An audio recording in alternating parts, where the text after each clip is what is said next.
सिंध साईं मोहम्मद रफ़ीक निज़ामानी सीनियर नायब सदर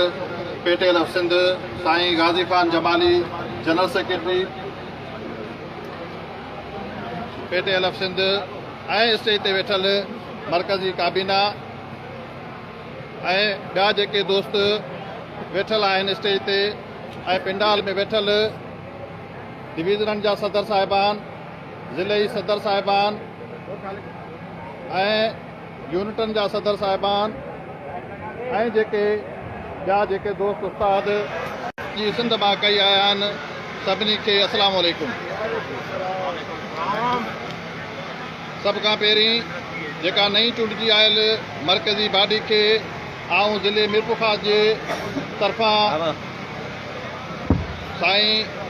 नई चूंडिजी आयल बॉडी खे मुबारकबाद पेश थो कयां ऐं इहा उमेद थो रखां त जेके उस्तादनि जा मसाला आहिनि तक़रीबन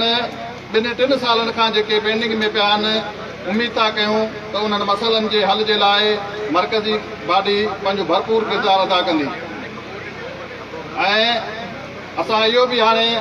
जेको 17 तारीख़ ते साईं वारा जेको सेक्रेटरी एजुकेशन सां हिकिड़ो टाइम वठी आया आहिनि, जेका मीटिंग आहे उन में मीरपुर ख़ास ज़िले जी हैसियत सां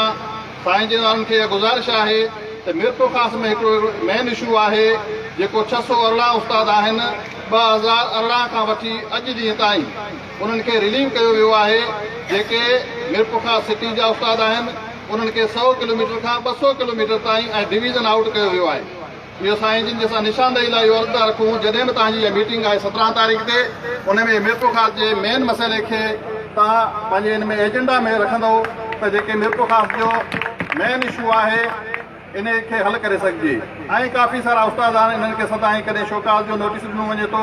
कॾहिं छा थो कयो वञे, सदाईं उन्हनि खे परेशान थो कयो वञे। ऐं आख़िर में वरी बि आऊं साईं जी महिरबानी ऐं वरी बि मुबारकबाद पेश कयां थो ऐं महिरबानी।